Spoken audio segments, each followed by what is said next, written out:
is fine.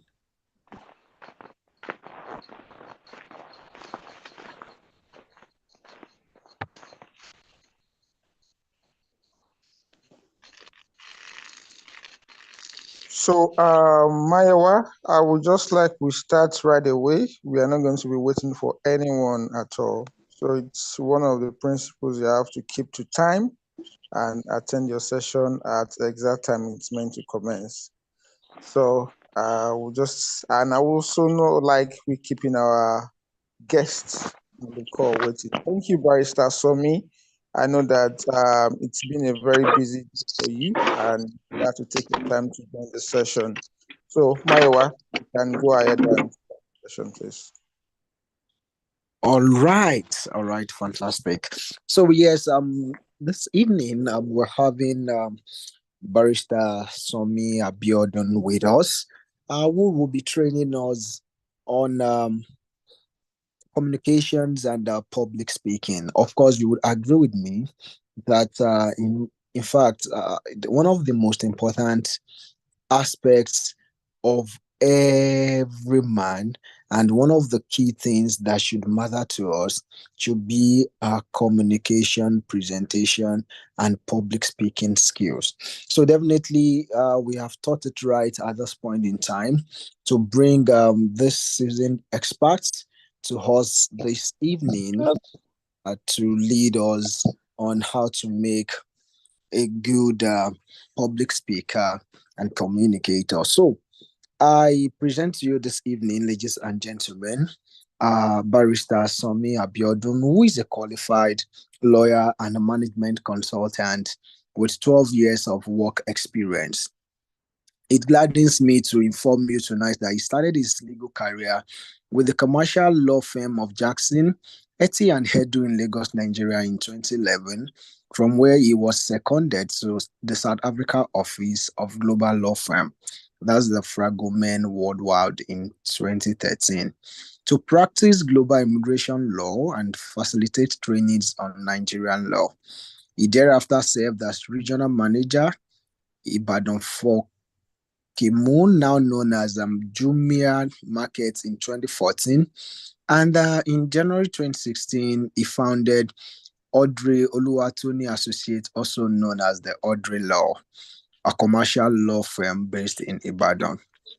Samia has facilitated trainings on different areas of commercial law and business development for institutions, including the Ibadan Business School, Jobaman Nigeria, Fit Foundation, Junior Chambers International, the Afro Stars Academy, Youth in Pursuit of Purpose Foundation, amongst many others. He is currently the head human resources and legal services at Wiseki Technologies Limited, where he coordinates and monitors employee performance, business ethics, and human relations of personnel across the six businesses in the Wiseki Group. He also consults on talent sourcing and retention, business ethics, people and culture for several companies and institutions. Of course, you would agree with me, ladies and gentlemen, that Mr. Somi owns a great profile. And of course, I want to trust that tonight is going to be a great time learning on communications and public speaking. So please, ladies and gentlemen, get your writing materials, get your water, get anything you would need as Mr. Somi takes over now to lead us into tonight's section. So with your reactions, you want to welcome Mr. Somi now. You can keep it coming as claps, you can keep it a fire emoji, just something fantastic to welcome Mr. Somi this evening. So, Mr. Somi, over to you. Thank you very much. Good evening, everyone. And thank you for inviting me to talk to you today on communication and public speaking. So maybe I would give a little bit of perspective to why I was called to take this session, because someone may have heard my profile and wondered, okay, he seems to be doing a lot of things. That doesn't say he's able to speak on communication and public speaking. So I'll just give a little context to that. But before I do that, I had some slides prepared, so I'm not sure if there's a way to share the hosting privilege for me to share my screen, or if I can share the slides with someone who is hosting the session to display from the other end. So can someone please confirm what to do? I already shared my slides with Mr. Ola-Olowoyo. So just in case you can display from there, please let me know before I proceed. Yeah, you have the hosting privilege to share, Barrister Sonny, so you can share from Okay. your end if that's okay by you, sir. Okay, fantastic. I'll try that now. Thank you very much. Let me also say quickly that for some reason, I have had a longer day than I thought. So I am going to be taking this training while driving. So I'm driving at the moment, just in case there are seconds where there are network breaches. Please just understand that it's because I'm in transit and I may just have passed through a bad network patch. But I'm packed now to try to share my screen, and then I'll take it from there. Sorry to cut in. Second to try this. Barrister, I feel, hello, if you can hear me, Barrister. Yes, I hear you. Looking at the, I understood your very busy engagement today. JB, please, I'm going to share the slide with you now. I will appreciate if you can assist him with sharing the screen from your hand. So he can just speak to the slide, and whenever he needs to move to the next slide, you can assist with that. So one of the team leads will help you with that. I already tried to share. I'm not sure if anyone can see it at the moment. I just tried to put it up. I'm not sure that's working so far. Not yet, not yet. Okay. Okay, so yes, I don't mind if someone can do that for me in that case. Okay, I think it's up now. Is it up now? Please confirm if you can see it. Anybody?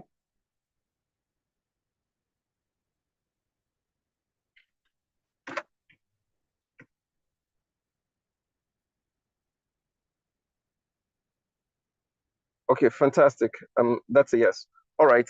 Thank you very much, Mr. Lawyer. I'm going to try. Let me try and see if I can do it at the same time. And just in case I have challenges with that, then I'll just hand over. I hope that's fine.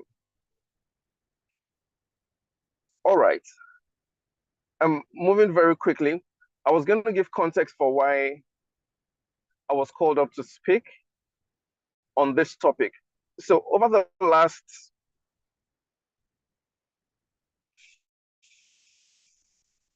17 years thereabouts, I've been actively involved in public speaking. I trained first, apart from all the speaking that we used to do as kids, you know, in secondary school and all that, and in the university.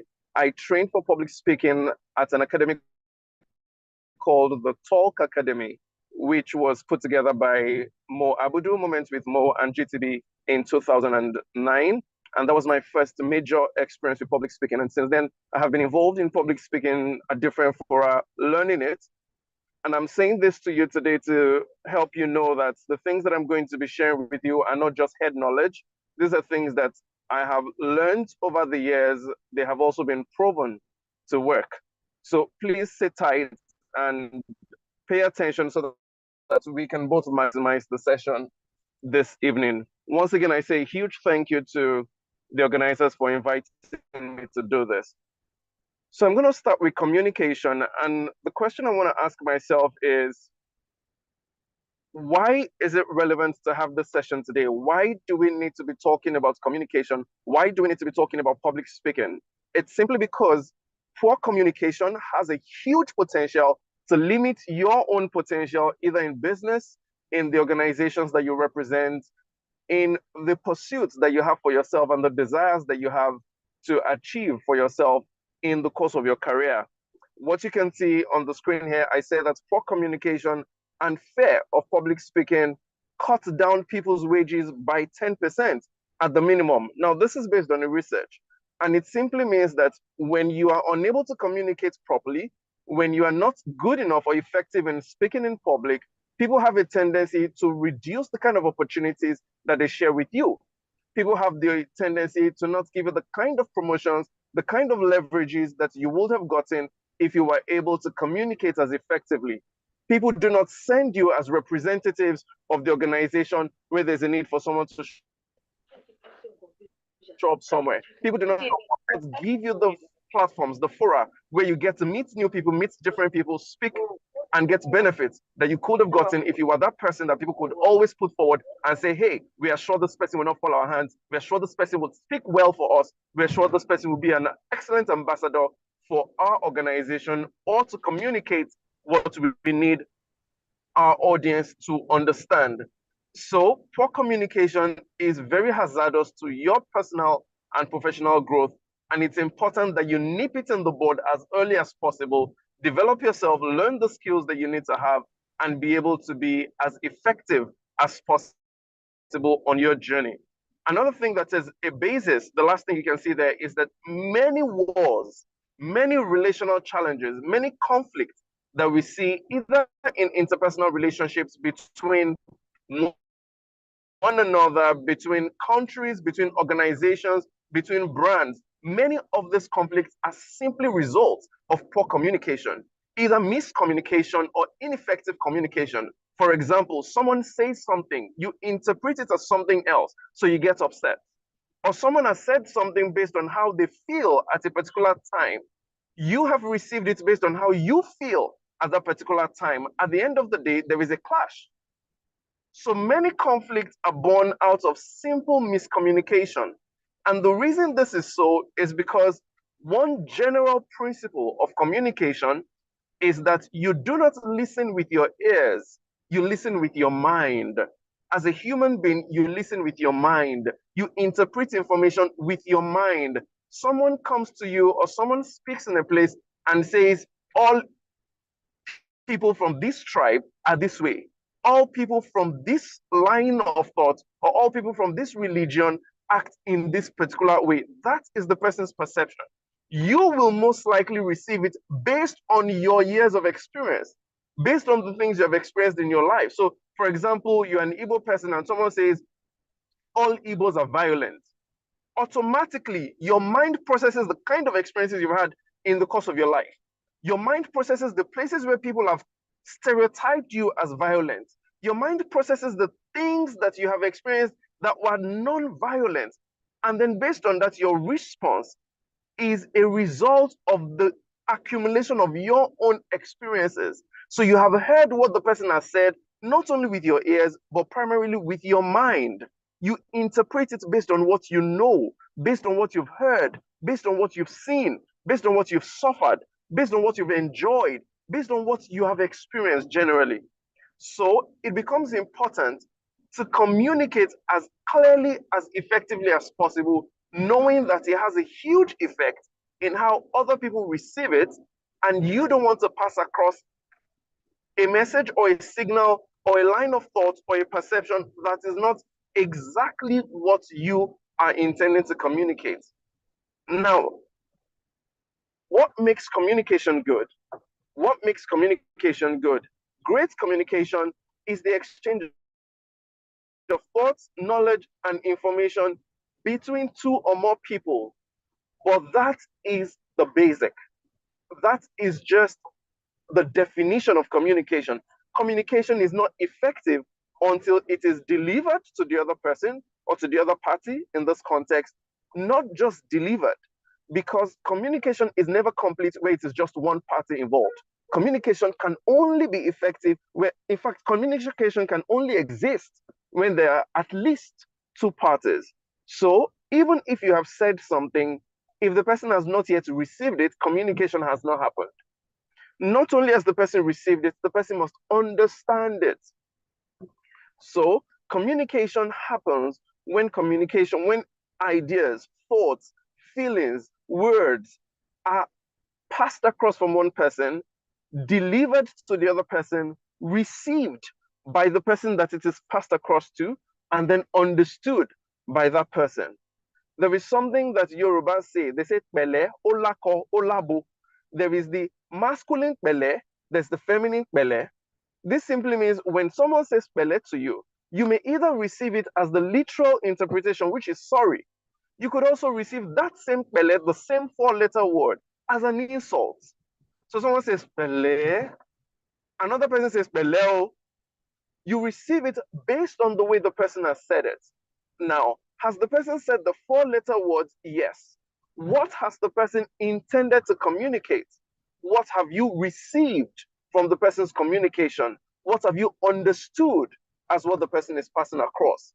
Until those 3 levels happen, communication has not happened.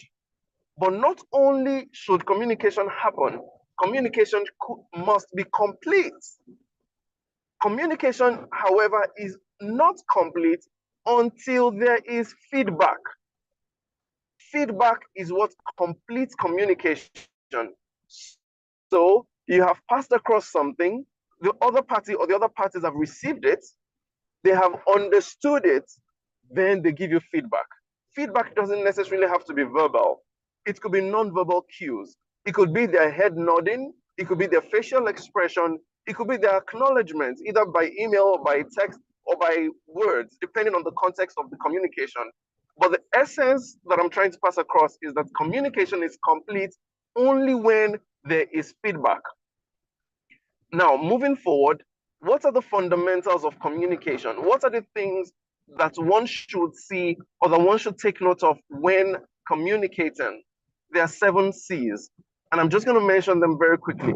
Communication must be clear, which means the person communicating cannot focus on themselves. Communication must be clear enough for the person receiving it to receive it and interpret it. Communication must be concise, straight to the point, not verbose, not too many words whereas you haven't said anything. There's a typical example that comes to mind in Nigeria when it comes to someone being verbose. A past member of the Federal House of Representatives, Honorable Patrick Obahedmo. When he speaks in such flowery words. So you hear all the beautiful words that he has said, but have you understood it? Is that communication concise? Has he used many words when he could have just said one thing that will make you understand exactly what he's communicating? So communication should be concise for it to be effective. Communication should be concrete. People can tell exactly what you've tried to say. Communication should be correct, and I'll come back to correct later on. Communication should be coherent.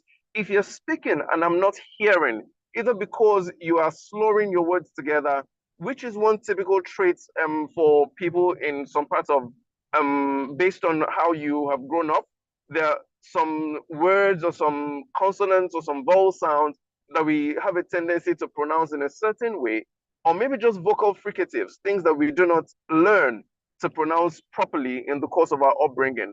Those are things that could make communication not coherent for the person that is receiving it.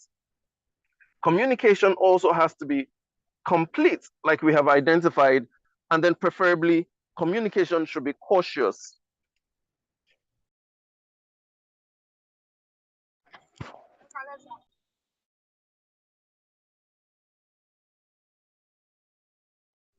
Communication should be cautious, which means that being polite helps people understand what you're saying effectively. It builds goodwill. People hear what you have said and they interpret it. Now, they interpret it, they also receive exactly what you have intended for them to receive from that communication. So these are the 7 fundamentals of communication. There are snags to communication. And by snags,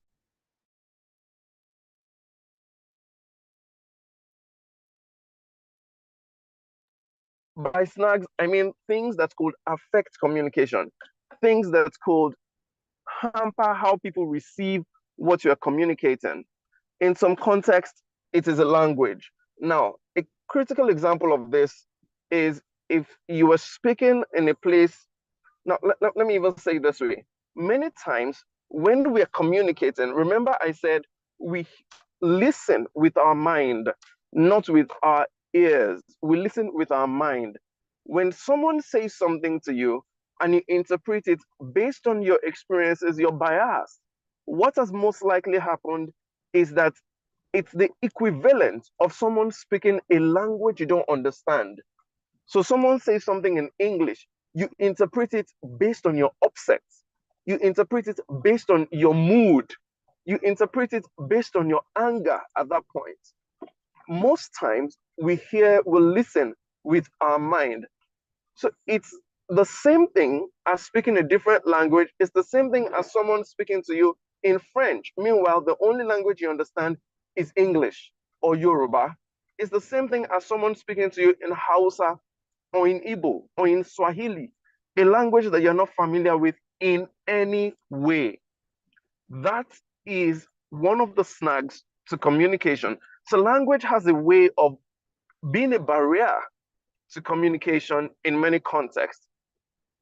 Another barrier is frame of reference. So someone says something, but you are interpreting it based on what you assume that the person is saying. Remember that assuming you're 10, 20, 30, 40, 50 years old, you have come with that number of years of experience. When someone says something to you, those your experiences gathered over those years are the things that join or participate in interpreting what the person has said to you. So your background, your cultures, there's something that we call culture shock. Culture shock is simply when you go to a new place and you see a different way of life, or you see something happen in a way that you are not used to seeing it. That is culture shock. Culture shock also happens in communication. Someone says something,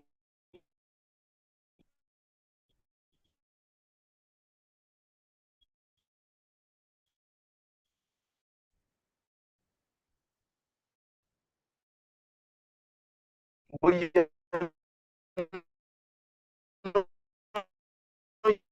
used to someone communicating that way.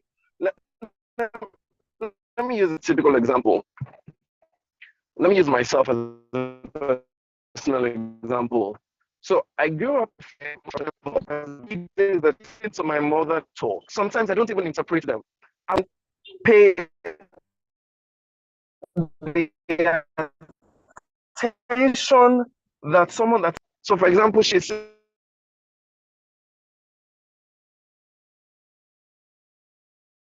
something that is abusive, but she has 12 years. Now when I hear her, it is just one of the things that mommy says. But assuming that someone hears her say those things for the first time, she says a proverb, or she says an idiom, or she uses an expression that sounds like she has abused the person. I that I'm used to listening to that thing, to hearing it, I don't place the same value. I don't place the same weight. I don't feel abused because I know that's how mommy talks. But someone else will hear it and feel like, oh, wow, that is so caustic. I feel like, oh, wow, see how she insulted me. These are things that we pick up in the course of our years and could be barriers to the way we interpret communication when people express them to us. Our emotions are also a huge snag to communication, how you feel at that time, your own level of personal or emotional intelligence, your logical state at a particular time influences how you interpret what someone has said to you. And then there could also be physical distractions that could generally be barriers to communication or to receiving how someone is communicating to you or what someone is communicating to you. Physical barriers could include something as tangible as a wall, someone speaking over a wall, across a wall from one place to another, or you being distracted by something else. Perhaps someone is talking to you whereas you're on your phone at that time. That could be a distraction to communication, and it could have a huge effect in how you interpret what someone else has said to you. So these are generally barriers to communication that we all experience on a day-to-day basis. Now, completing communication. And I'm using this as an example that we can all learn from. Please confirm if you can still hear me.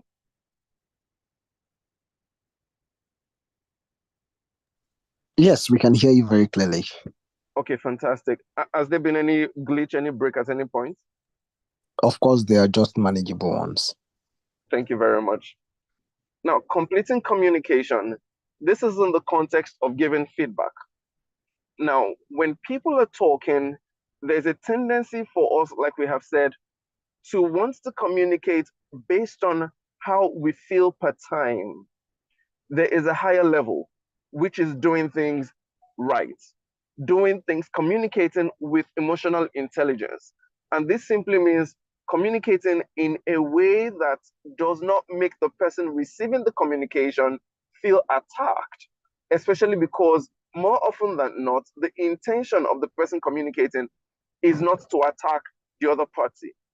So communication is best done using what we refer to as the feedback sandwich or the communication sandwich. Now, what this simply means is when you want to communicate something that is not so pleasant, you start by praising, start by identifying what is pleasant or what is positive. Don't ever go straight to attacking someone with your communication, because if you do not intend to beat the person down, then you can definitely find something, at least one thing that is positive in what the person has done or what you are responding or reacting to. So when communicating, start with something positive and then add whatever is a correction, whatever you're trying to flag, whatever you're trying to call the person's attention to, constructive criticism, add that in between, and then complete your communication with something positive again. So for example, I have assigned a task to someone and the person has done a shabby job. I will start giving feedback, or I will start communicating with the person by saying, "Oh, how are you today? Hope you've had a nice time. Fantastic. I received the work you have done. Thank you and well done. I saw this part that I feel you could have done differently. As a matter of fact, it doesn't feel like you put a lot of effort into it. Did something go wrong? Or why did you do it that way?" By the time you finish sharing the person's perspective, or by the time you finish saying what you want to say, no matter how caustic what you intend to say is, you still go back to end the sandwich with something positive. Okay, well done, well done. I know that it may just have been how you were feeling at the time. Something have been going on. No problem. Please try to, I know that you can do well. I know that you can do it better. So just justify that, and then I look forward to receiving it. Fantastic job. Well done. Always sandwich your constructive criticism. Always sandwich your comments, especially when they are not totally pleasant. So you start with something positive, infuse your constructive criticism, and then you wrap it up again with something positive. This is a pleasant way to pass across communication without attacking people or making people feel attacked if that is not your intention. Now, with this, I'm going to wrap up communication and delve into public speaking. But permit me to ask if anyone has a question at this time. Any area that you want to flag, anything you want to ask, anything you feel is unclear or you don't agree with, please feel free. So I'll just give 30 seconds for that in case there's anything that anyone wants to punctuate us to address quickly.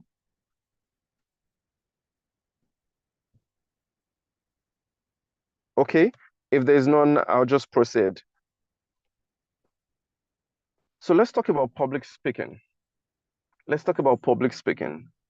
What is public speaking? I think at this point, I want someone else to talk. At least someone should say something. Let me know that I'm not just speaking to myself. So someone should say something. What is public speaking? What do you think public speaking is? Anybody? And I'll give 10 seconds for that as well. If no one speaks, then I'll just start calling people at random from the participant list.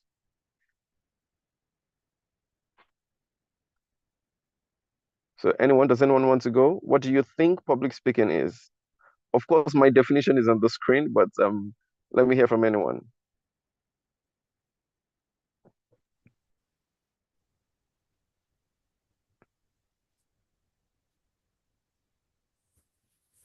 Okay, so I'm just going to go ahead and call someone.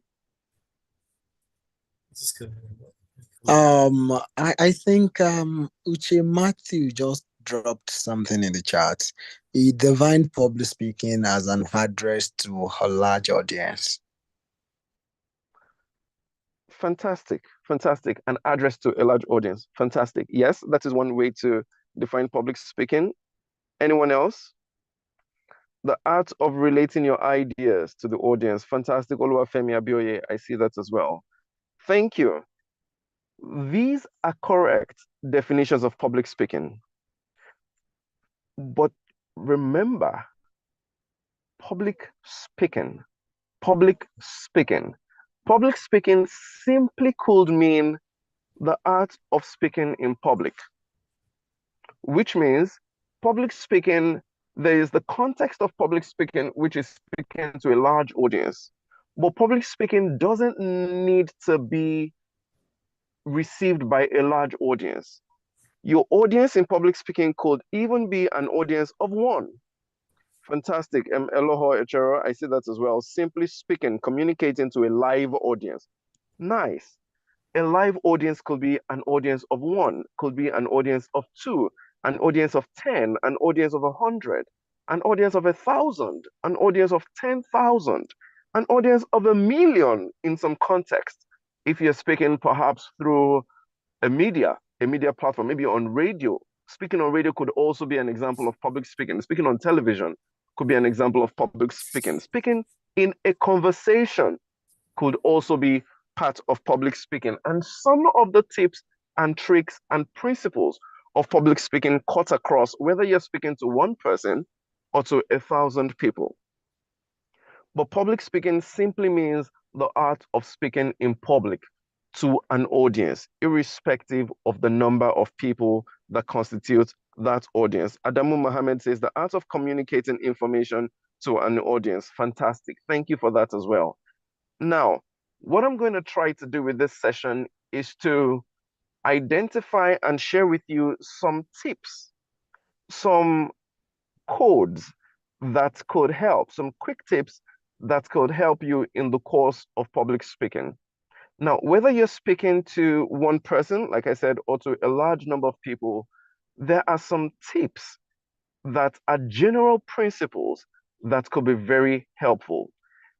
Now, let me backtrack a little bit and say that most people, most of the definitions that we give or that we have for public speaking are definitions that limit the context to speaking to large audiences.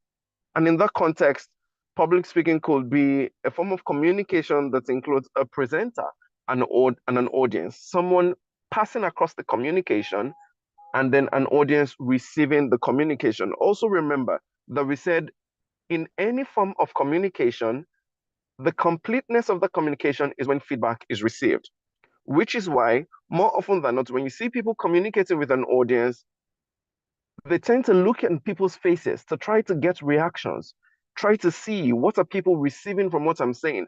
Are they following? Are they nodding their heads? Are they taking notes? Are they smiling? Are they following my jokes? Are they getting what I'm saying? These are feedback that the person communicating is receiving in the process of public speaking. Public speaking is the act of presenting an idea to the public using your voice. And the public can range from a very small group of people to a huge audience. For most people, a bigger audience equates more fear. And we're going to talk about fear in the course of this training session. When we think about public speaking, the first thing that comes to mind is someone giving an inspirational or educational speech. These are different types of speeches.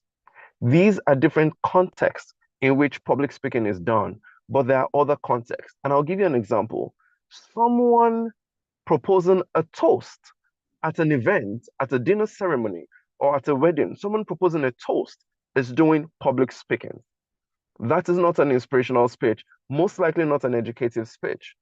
Someone preaching in a religious setting, in the mosque, in the church, someone preaching is also doing public speaking. Someone teaching in a classroom is doing public speaking. Someone reading the news on the radio or on the mass media is doing public speaking. Someone making a pitch a sales pitch to a board or to an investing panel is also doing public speaking. Someone responding to questions in an interview, a job interview, a marriage interview, a propositioning interview, that person is also doing public speaking. So public speaking takes several contexts. And what is most important is for the person speaking to learn the tricks, the tips, the things that could help you to deliver your speech effectively. So I'm going to touch on a few of them. And the first one I want to talk about is having a structure. Having a structure. If your speech does not have a structure, it is very easy for people to tell. The reason it is easy for people to tell is because you will stammer, you will stutter, you will not be as coordinated as if you had developed a structure before starting the speech. The typical structure for a speech is to have an introduction, have the body of, have an introduction, and have a conclusion. Now, when it comes to introduction, your introduction could be done with anything. There is something typical that we call an icebreaker.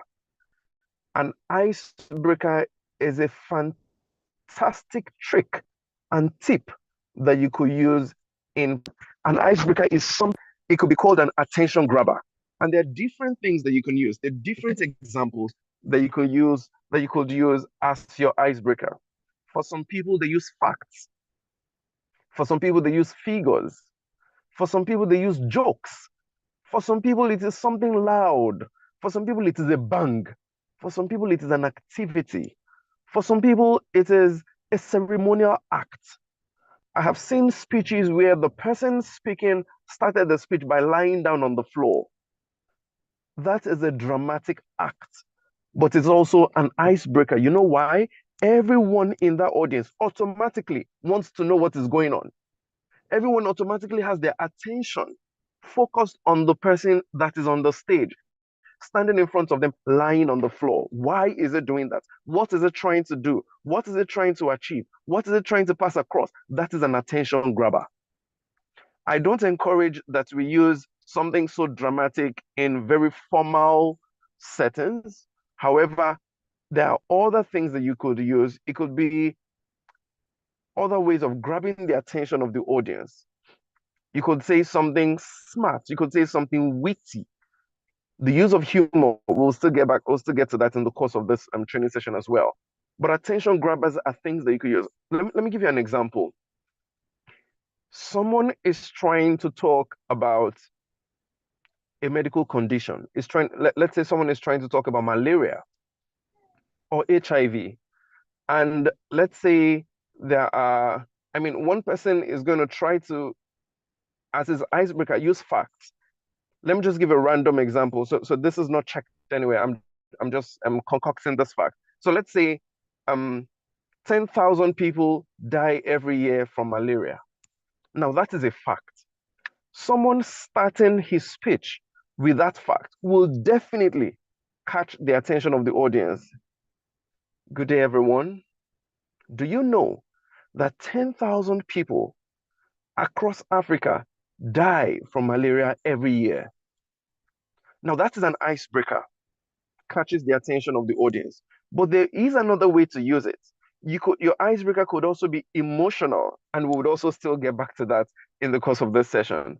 Your icebreaker could be emotional. So while someone will say a fact, 10,000 people die of malaria every year, someone else is going to say it like this.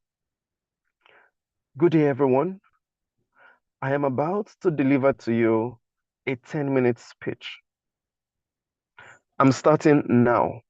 But do you know that by the time I am done with that 10-minute speech, 3 people would have died from malaria across Africa. 7 people would have already been infected with malaria by the time I am done with this speech. Now, that is also an icebreaker, catches the attention of the audience.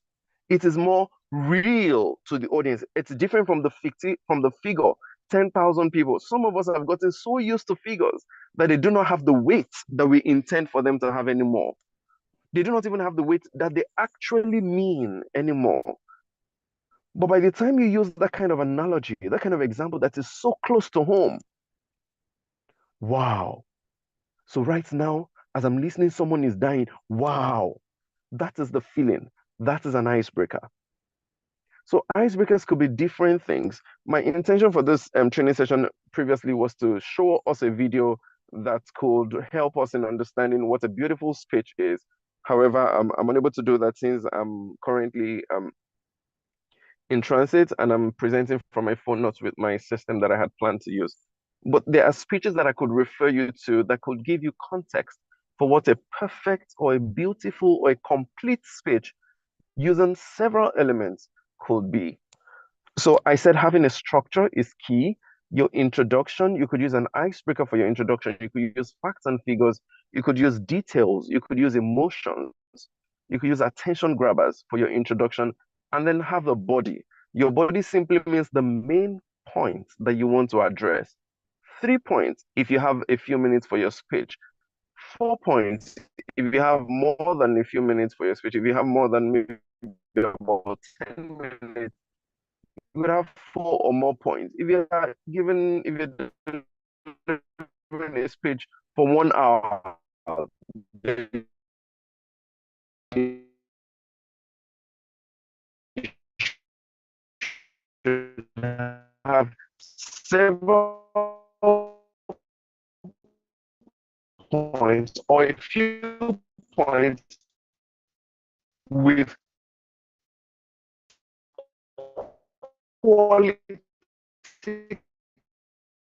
content to be delivered under each point. So you have the introduction, you have the body, and then you have a conclusion. Your conclusion is as important. This last it helps you sound intelligent for people that are listening to the pitch. So picking the number 2 cheat code: research. Research, read, know your stuff. Use facts, use figures to buttress your points. Research is very important in your speaking.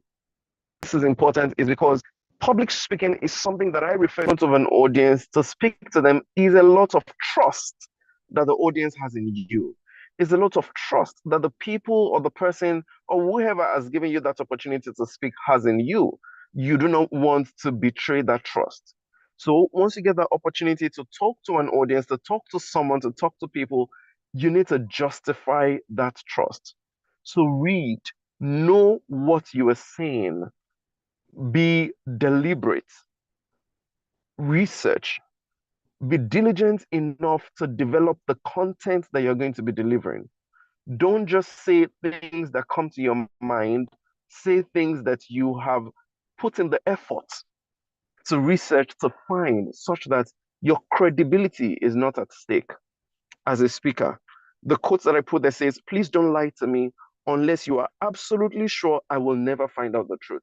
Do you know that many times when people are speaking, you're delivering a speech, there are people in the audience that you cannot predict what they're doing. So you're saying something, and then someone is right there pressing what you are saying on Google, punching the facts that you have just mentioned on Google. I have a tendency to do that a lot, maybe because I'm neck deep in public speaking. But whenever I'm listening to someone saying something, my intention is not even to puncture what they're saying. I'm just trying to learn more. I'm just trying to consolidate my knowledge, my understanding of that subject matter. So if you're teaching something or you're saying something, there's a possibility that. Sorry, I'm getting feedback. Okay. I think it's sorted now. You can continue, please. Thank you. There's a possibility that there's someone in the audience or there are people in the audience who are trying to verify the information, the facts that you're dishing out right there, right then. Even if they're not doing it right there, right then, they may go away with something you have said that is so important to them and go back to try to check it up or to read more, to learn more about it. If they find out that what you have said is false, it automatically whittles down the weight, the intelligence that you have shared all through your speech. And if you lose credibility as a speaker once, it has a tendency to affect your credibility both as a speaker and as a person, even subsequently. So the next time you're given the opportunity to talk or to deliver a speech or to make a presentation, people do not believe you as much as they would have if you had never lied to them. So please put in the effort, do the work, conduct the research, read as much as possible, and know everything that you need to know before delivering your speech. So basic things that could help your credibility, that could help you in being intelligent, are facts and figures. And these are very easy to get online. However, as a good speaker, the source of your fact should also be verified. There are so many things on the internet that are said by so many people. It doesn't mean that what you read off the internet is true. So if you're going to be talking about something environmental related, be sure that the sources you're getting that information from are sources that are credible in that field. If you're going to be delivering facts on health, be sure that you're dealing with a source that is credible in itself, such that even if someone fact checks what you say and is wrong, they can still tell that, oh no, this is where he got it from. Oh no, he got it from WHO, even though it is not true. That will no longer be a stain on your own integrity, because it will be evident that this is the source that you got it from and that source is credible. What you could also do in the course of delivering your speech is to reference your source. So according to a research done by this organization, or according to facts delivered or facts given out by this body, these and these and these apply to these and these. So those kind of source referrals or references that you can mention in the course of your speech has a significant way of adding to your credibility and helps people believe what you're saying, both at that time and even at subsequent opportunities. The third cheat code of public speaking I want to share with you today is using the right combination of what you have to get what you want. Now, this diagram or this image you can see on the screen is what we call the Albert Mehrabian model. It is a fact that has been proven over time that when you deliver a speech, people have a tendency to focus on the content, what they are actually saying, as opposed to how it is being said. What you, however, need to know is that what you say only carries 7% weight as a component of the speech. What carries the bulk of the weight is how you are saying what you are saying. How you are saying what you are saying. So this model says 7% of the weight of the beauty of the effect of a speech is on the words, 38% is on the voice tone, your modulation, your use of pause. Now, pauses are a technique they use in public speaking when you're trying to call attention to something. So I say something very deep or something very thought-provoking, and then I pause. So everyone thinks about what I've just said. Everyone internalizes what I've just said for a few seconds, and then I pick up again. That is a use of pause. Modulation is also a very important aspect of speaking. When I'm saying something that I think is very violent, when I say something that I think is very important, now what I've just done is to modulate my voice or to say, oh, wow, this is a very solemn situation. That is voice modulation. So the rise and fall of my pitch, of my tone, adds to the effect, adds to how people receive the speech that I'm delivering, adds to how people receive the words that I am passing across. And then the remaining 55% goes to the body movements. So the gesticulations, the hand movements, the facial expressions, the movement of the body, the movement across the stage, the movement of the arms, the limbs, the body, the head, all those movements, all those gesticulations add to how people receive what you are saying. So if you have the words written, they may as well just be displayed on the screen and you tell people to read it by themselves. That is the 7%. So the words themselves, as much as they are very important, they, if spoken in a bland way, will not add to the delivery or will take away from the weight, the importance of what is being communicated actually. So the voice tone, the modulation, the pauses, the pitch of the person speaking carry 38%, and then the body movements carry the remaining 55%. Altogether, this combination gives it 100% excellent, beautiful speech when delivered. So please pay attention to your body movements and all these other components while delivering your speech. The fourth cheat code is to beat the nerves. Beat the nerves. And this is where I'm going to talk about nervousness. Stage fright. Stage fright is a very popular challenge that people have with speaking. So when you stand in front of an audience to speak, your palms start sweating, your tummy starts rumbling, your face starts quaking, and then all of a sudden you cannot continue, and then you start stammering, and then you just stutter your way to the end of the speech. And many people never get to complete their speeches because of nerves. What you need to know is that everybody feels nervousness when they're speaking.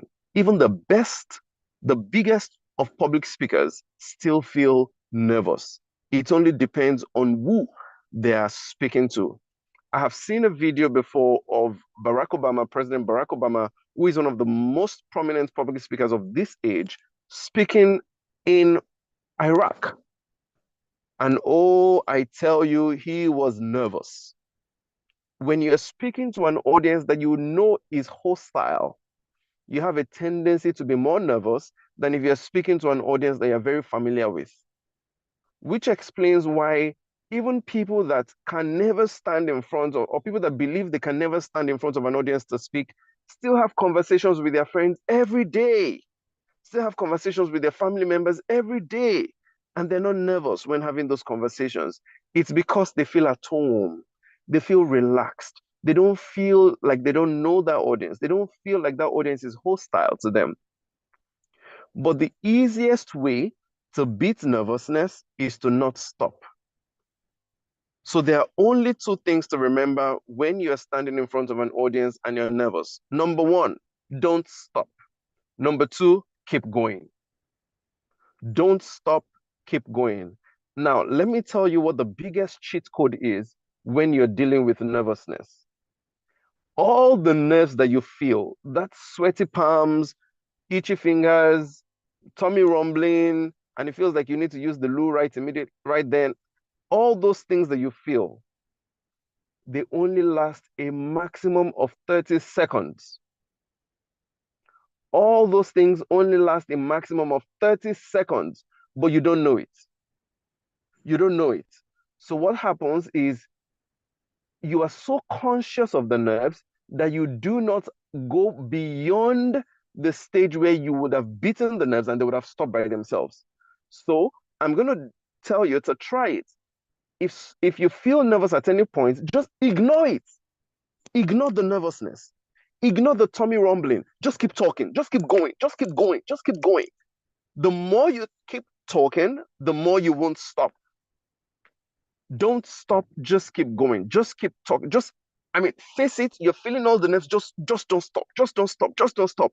After about 2 minutes, you just realize that, oh, wow, it's gone. But just don't stop. Just don't stop.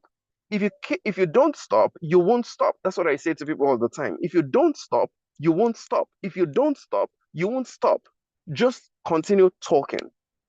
You're feeling the palms sweaty. Just continue talking. Just keep going. Just keep going. Just try to focus on the content. Just try to focus on the intelligence you're sharing. Just try to focus on the information. Just try to focus on your presentation. Just try to focus on it. Ignore the nerves. You realize that the nerves will stop. You won't even know when they stop. So the easiest way to beat nervousness, of course, know what you are saying. You've done your research. You've prepared your speech. You've put a structure to it. Once you feel the nervousness, keep talking. Keep delivering your speech. Don't stop. But by the time you are so conscious of it, then you stop. The other reason why you should beat the nerves easily is because the truth is, people that are listening to you, your audience, are not there to jeer at you. They're not there to boo you. As a matter of fact, they are urging you on. So think about it. Think about a time when you were the audience and someone else was speaking and the person was nervous and stuttering. How did you feel? Did you feel like laughing at the person, or did you feel like, oh no, you can do it, you can do it, you can do it? What the audience are most likely feeling is encouragement for you, empathy. They want you to do it. They want you to move on. They want you to push. They want you to... Everyone in the audience is feeling like, yes, yes, yes, just keep going, just keep going, just keep going. Don't be nervous, don't be nervous. That is how you feel when you are the audience. And that is how the audience also feels when you are the one speaking and you're feeling nervous. So don't think they are there to laugh at you. Just keep going. The fifth cheat code I want to share with you today is to practice. Look in that mirror and practice, practice, practice. When you have developed the structure for your speech, read it over and over again. I don't recommend that you cram your speech, but I recommend that you get so familiar with your speech that you can read it without looking at it. You get so familiar with your speech, which means you have read it over and over again. You have tried to recite it over and over again. You have tried to deliver it over and over again to yourself. So you stand in front of the mirror and then you practice. You stand in front of your friends or your siblings or your people that you're comfortable with, and then you practice in front of your spouse, and then you practice. Okay, so my speech for tomorrow, come and listen to it. And then you say it to that person. And then as you are saying it, you are hearing things that you want to improve on. You're hearing places that, oh no, I shouldn't say this there. Let me say this there. Practice over and over and over again. The best of public speakers they will practice the speaking, they will practice the words, they will practice the gesticulations. In fact, they will practice the jokes that they want to infuse at different times.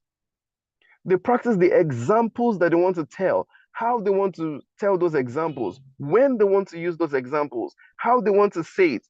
Practice over and over again.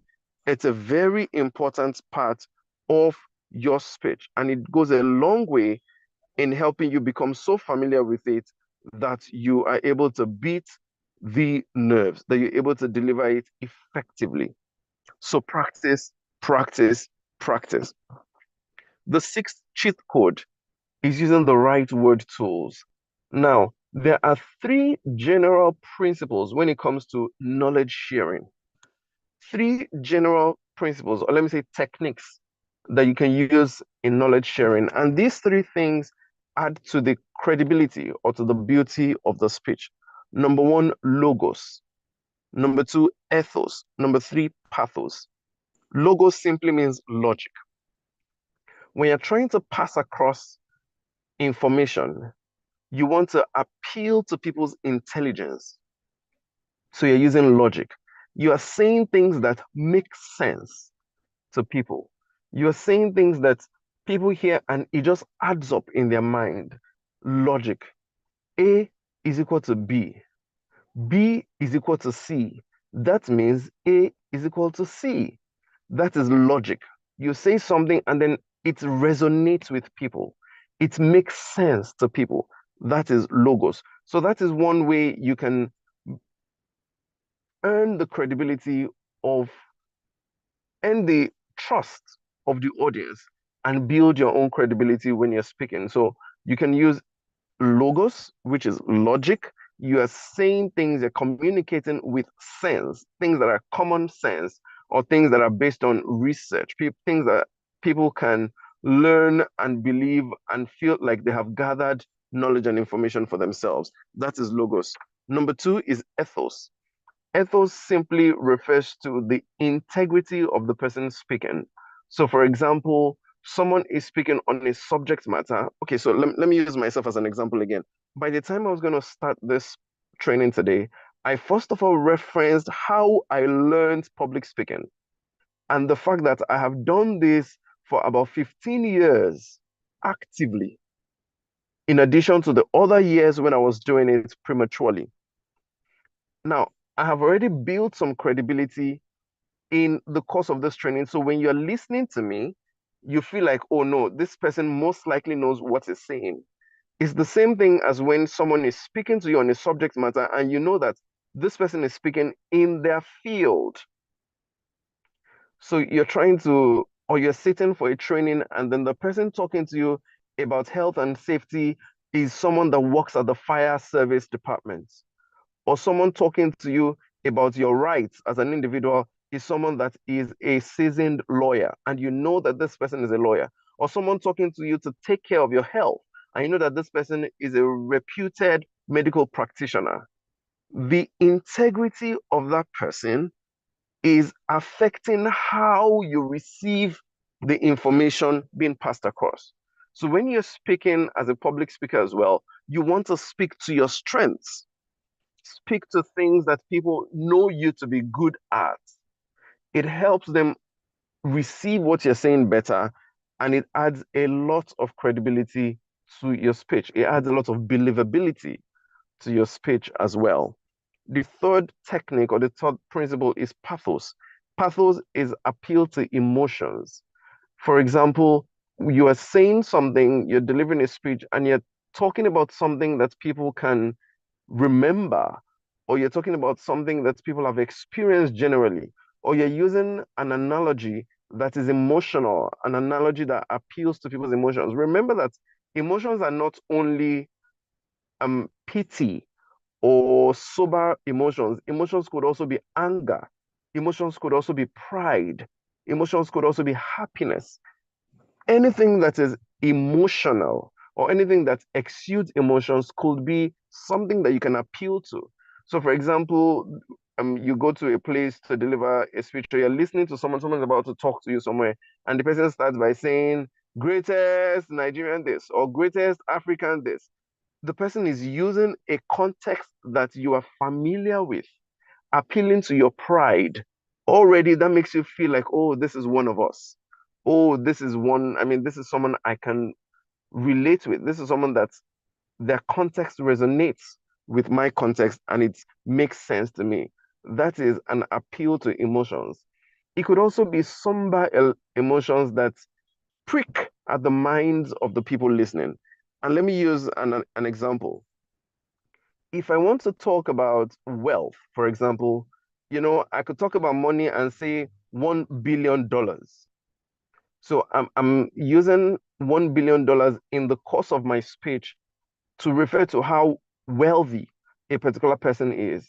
So there's someone that is recently in the news in Nigeria, or yes, in Nigeria, a Nigerian that has recently a sold his company to a foreign entity for a huge sum of money, and then the blogs are now carrying it, or they're featuring him as one of the new billionaires in Nigeria, in Africa rather, Adebayo Ogunlesi.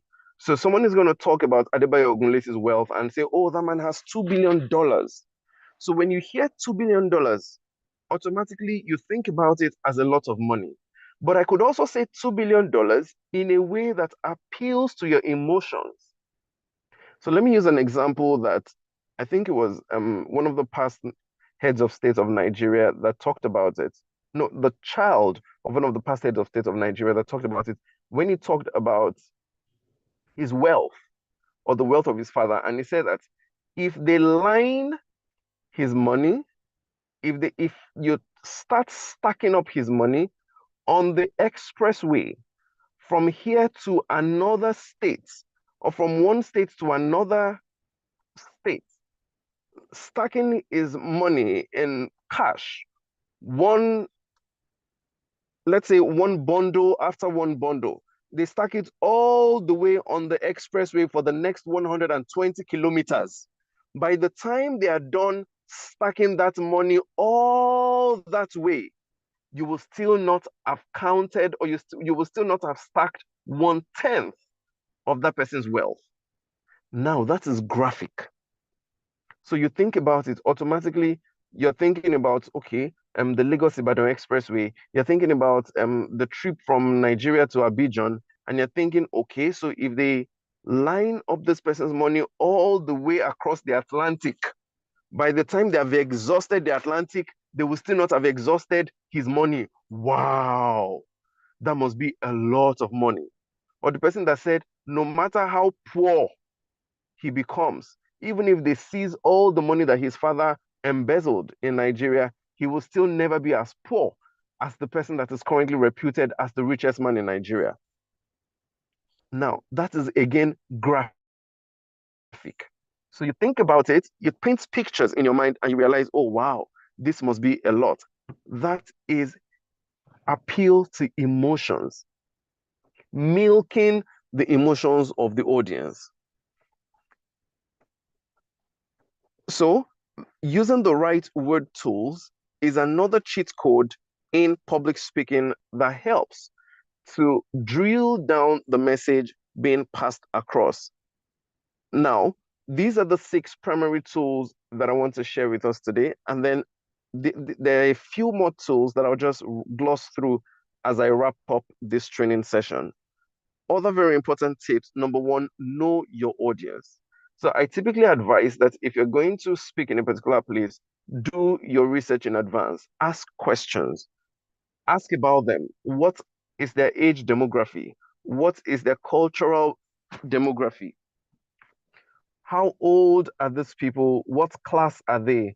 Are they all from the same tribe? Are they cut across different social economic backgrounds? Are they from the same economic class? What's their gender? What's the gender distribution? How receptive are they typically? All those information can help you in preparing your speech and can help you in knowing what to say, what not to say. Are they traditional people? So that you don't get to the stage and then say things that are wrong in context or things that could offend the audience. So know your audience and then use humor. Humor is very, very important in public speaking. In fact, you cannot underestimate the value of humor in public speaking. This doesn't mean you should become a comedian or even become a joke yourself to the audience, but infuse light humor here and there. It has a way of helping the audience to settle in and enjoy your speech. Use the stage to your advantage. Moving across the stage is very important, but your movement must be deliberate. So don't just move as if you are pouring on the stage. Don't just pour yourself on the stage. Move deliberately. 2 steps right, 2 steps back, 2 steps left, 2 steps forward. Just pace deliberately. Move deliberately. Own the stage. Take charge of the stage and use it to your advantage. Don't just stand on one spot except you are required to do so. The more you move around, the more people feel a connection to you in the course of your speech. Use attention grabbers. I talked about that at the onset when we were talking about structure. Make a lasting impression with a strong closing. So you may want to wrap up your speech with a call to action, like I said, or with a food for thought, or with a very catchy statement that makes the audience not forget you. And then very importantly, you could also try to summarize your speech at the closing so that in case people have missed out some of the points that you had expressed, they get to catch everything or just know that these were things that you had mentioned in the course of your speech. And then finally, monitor your pronunciation, monitor your pace, monitor your pause, monitor your punch, which refers to your punchline, monitor the power that you're trying to pass across, monitor the passion. If people do not feel that you believe what you're saying, they would also not believe what you're saying. So you want to speak to them in a way that they know that, oh, you are confident in what you're saying, so they should also take it exactly as you are saying it. And then monitor your posture, the way you stand, your body movements, your hand movements, your facial gestures go a long way in adding to the beauty and the effectiveness of your speech. So, in conclusion, I have mentioned 6 cheat codes for public speaking, We said you must have a structure, you must research, read, and know your stuff. Know the things that you want to talk about so that when you are talking about it, you believe it and your audience also believes it. Use the right combination of your body movements, your facial gestures, your words, your voice, your tone, your modulation, your uses of pause, and the actual content in the course of your speaking. And then beat the nerves, beat the nervousness by not stopping. If you do not stop, you will not stop. Just keep going. All those nerves are going to quench by themselves in 30 seconds. So just keep pushing. And then you just realize at some point that it is gone. And then practice. Please practice. By all means, practice. Go over your speech time and time again. Don't just get to the stage and realize that what you have written is incoherent or is incomplete, and people cannot even follow what you have tried, what you have written, because you are now stammering your way through the speech. Use the right word tools. You're either appealing to logic, appealing to integrity, ethos, or appealing to emotions. With this, I want to say thank you very much for this opportunity once again. It's been a privilege talking to you this evening. Any questions? It's really been a fantastic session. At the point, it gets so interesting that maybe we do not want you to stop talking. Oh, people are already making comments. Wow, what a wonderful session and all, of course. Thank you, and thank you very much. It has really been a great session. So, at this point, this is when we want to entertain questions from our audience. Whomever is having any question, this is the time you want to ask Barrister Somi, so that it will give you some clarity before we call it uh an evening here. So we'll give it about just maybe 30 seconds. So let's see if we have anyone signified to having a question.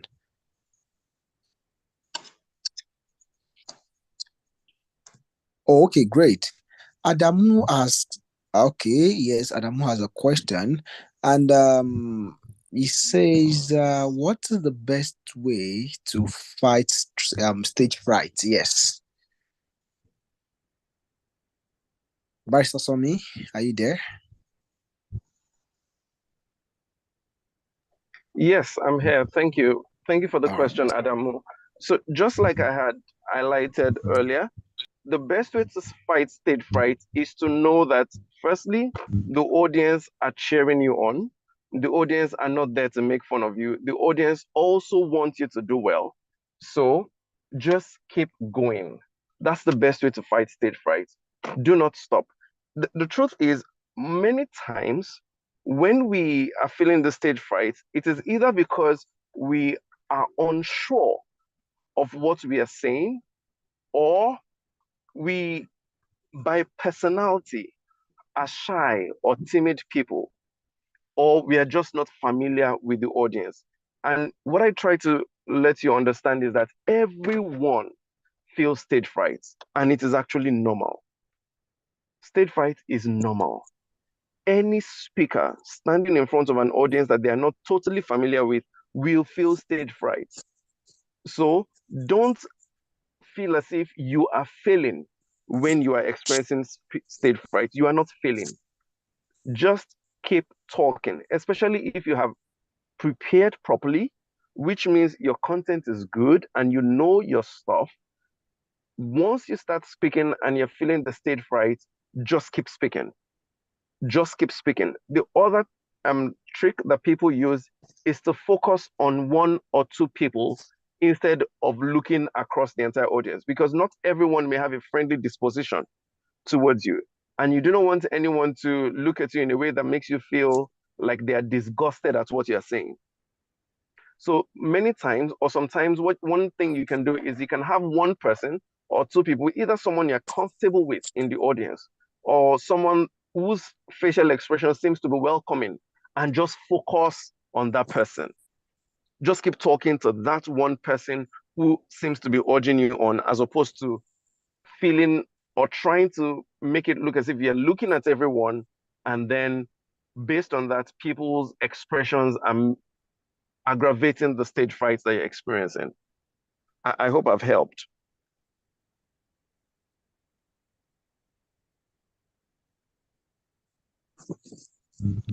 Yes. I want to believe that that is a very satisfactory response. Oh, yes, he confirmed that. That was wonderful. I see one hand. I see Rachel's hand. Yeah, Rachel, you can do well to ask a question, please. Okay. Good evening, everybody. Evening. Good evening to our house speaker this evening. Thank you for the wonderful presentation. My question is on icebreaker. I want to know if it's actually compulsory to begin a public speaking section with an icebreaker, because some of us who are not funny enough to cheer up the crowd or the audience we are speaking with, or come up with a story or something, is it actually compulsory, this coming up or starting up your speech with an icebreaker? Thank you. Thank you, Rachel, for the question. It's not compulsory. It is one way to start the speech. What is compulsory? I wouldn't even say compulsory. What is advisable is to have a structure. So you have an introduction, you have a body, you have a conclusion. Icebreakers are an example of introduction. It doesn't mean it has to be an icebreaker that you start with. However, also remember that icebreakers are not necessarily only stories or funny things. No. An icebreaker could be facts and figures. An icebreaker could be relevant information, as long as it is something that interests the audience, catches their attention. It could even be something physical. So there's one thing that I do many times as an icebreaker, and it's not even necessarily at the beginning of a speech. It could even be in the middle of a speech. If I'm unsure if the audience is listening, or if I'm unsure if I still have their attention, then I say something like, if you can hear me, clap once. And then people clap. Those that were not listening will have their attention called by the people who clapped. So if you can hear me, clap once, and then people clap. If you can still hear me, clap twice. If you can hear me, clap 3 times. By the time they're clapping 3 times, everybody's attention is on me. That is an icebreaker. So icebreaker is simply something that you use to catch the attention of the audience. It doesn't necessarily mean your speech must start with an icebreaker. I hope I've helped. You could also be conventional and just go with an introduction, or, an icebreaker could also be a quote. A quote, something relevant in line with what you're about to talk about. It could be a quote by someone famous, or a quote that is just intelligent and relevant.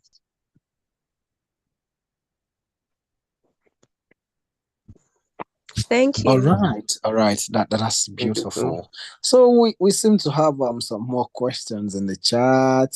Okay. Someone is asking what institute you recommend for someone who wants to learn public speaking. There are different public speaking clubs globally. The most reputable is the Toastmasters International. The Toastmasters International is the foremost public speaking club or organization that I know, and they have representation in almost every country and probably almost every city. So you can find a Toastmasters club close to you and join. That is one major one. I think that the only one that I know that have such a wide spread. In some cities, you can have up to 10 Toastmasters clubs, and they're all affiliated with Toastmasters International. And it is a fantastic place to learn. You learn by doing, and you're actively engaged. So Toastmasters International is where I'll recommend. Right. All right. Yes. We do have one more. I think, oh yeah, someone was asking what solution you prefer for someone with poor accent. Okay, so accents are not a bad thing. We have a tendency to build stereotypes based on what people have said or how people feel. Accents are not necessarily a bad thing. Accents are a reflection of your upbringing most times, but it doesn't mean you have to be stuck with it. What is important is for you to recognize that there is a need for personal development if it matters to you. If your accent matters to you, you recognize that there's a need for personal development and then start working on the accent. Now, accents can be dropped. Many accents can be dropped. The right way or the best way, the most effective way to deal with an accent is to learn proper pronunciation of words. So there are some words that your accent will, there's some words that will accentuate your accent. Now, for those words, learn the proper pronunciation and deliberately infuse the proper pronunciation into your speech. So what happens is some people have vocal or dental fricatives, the way they pronounce some particular consonant sounds. The people that have what we call R factor, the people that have what we call H factor, the people that have what we call T factor, the way they pronounce their T or the TH sounds. There are those people, but you can learn the right pronunciation consistently till it becomes your default. You can learn the right pronunciation till it becomes your default. So having an accent is not a it's not a challenge in finality. It can be beaten, it can be dealt with, it can be improved on. Just learn proper pronunciation for specific words and infuse those proper pronunciations into your diction, into your personal vocabulary, and you realize that the effect of the accent that you had will start to diminish, will just dwindle consistently. One other thing that I should mention, which I didn't remember to infuse in the slides initially, is what we call vocal crutches. Many people have vocal crutches. Vocal crutches are simply things that you lean, like a crutch. When you see someone walking with a crutch, vocal crutches are things that you lean on in the course of your speech. For example, you are stuck on what to say, and then you use a vocal crutch. Some people call it fillers. For some people, it is ladies and gentlemen. So they just keep saying ladies and gentlemen, ladies and gentlemen, ladies and gentlemen in the course of their speech. For some people, it is you know. Those things are vocal crutches. They take away from the beauty of your speech. But the way to deal with them is to be conscious that you have them. If you listen to yourself speak, if someone records you speak and then you listen to it after, you realize that, wow, why was I saying this so often? And then you can now consciously work on not saying those things, not saying those fillers in the course of your speeches. I hope I've helped with answering that as well.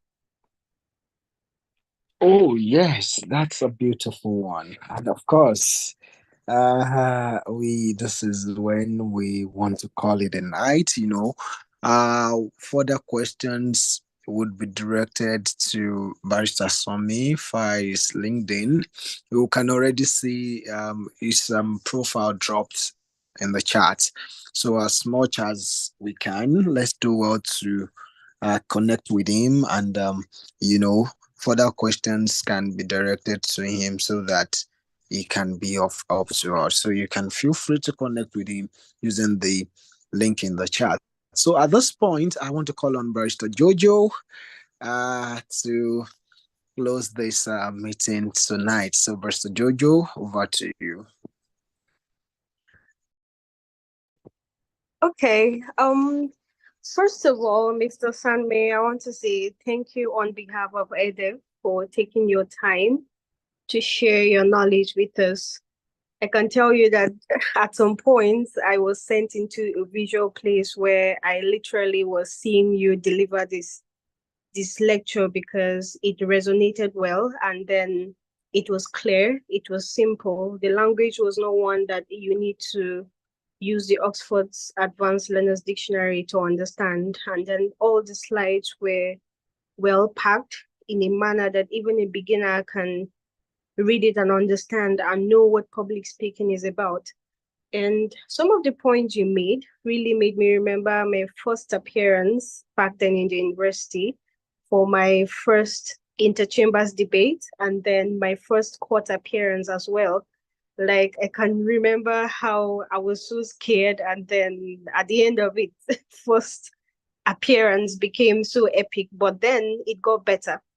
I appreciate the fact that you said it is okay to have those nervousness or some sort of breakdown, and then you also gave solutions to them, and that made it a very balanced session. Thank you for sharing your mastery with us. Thank you for taking your time to do this for us. Like, you have created a mark in our hearts, and it is something that we will never forget. Thank you for the teachings, and then we hope to connect with you outside of this lecture. Thank you so much, and I am very happy. I don't know about others, but I'm sure they are happy too, and they learned a lot. And then thank you for simplifying the language. Like, it was very clear. Everyone and everything was very straightforward. So thank you so much, and then we hope to see you again, and we hope to work with you in the future, and then I hope that you open your doors to us in the future whenever the need arises or whenever we knock. Thank you so much, and to all the participants, we want to say thank you for joining this session. It is not just a session for people who want to speak publicly. These are skills that you can apply in your daily conversations, even with your friends, with people. It will help you in networking. It will help you in school, in different places, and then it makes you different from others. When people are scared to share their opinion or even say something, you can boldly stand up and say it, and it makes you easily noticed from the crowd. The way you present yourself, the way you say whatever point you want to say, and then he talked about the structure as well. So these are things that I did not even know. Laying out the structure to your speech, and then so many other key points he made. These are things that you can apply in your normal conversations as well. So thank you for taking the time to join the session. It wasn't boring, and then we hope to keep doing this. And thank you to Mr. Emmanuel for this initiative, because with this session, I know that ADEF is not just about what it stands out for, but it is about building people. And on the team here, we have so many members, and then so many people from the other teams at large. So we want to say thank you, Mr. Emmanuel, for the opportunity to have learned under Mr. Sanmi. And then to the other team leads, thank you for mobilizing members of your team and for making out the time to join. I want to say thank you on behalf of EDIV, and then I wish us a very wonderful evening. Thank you.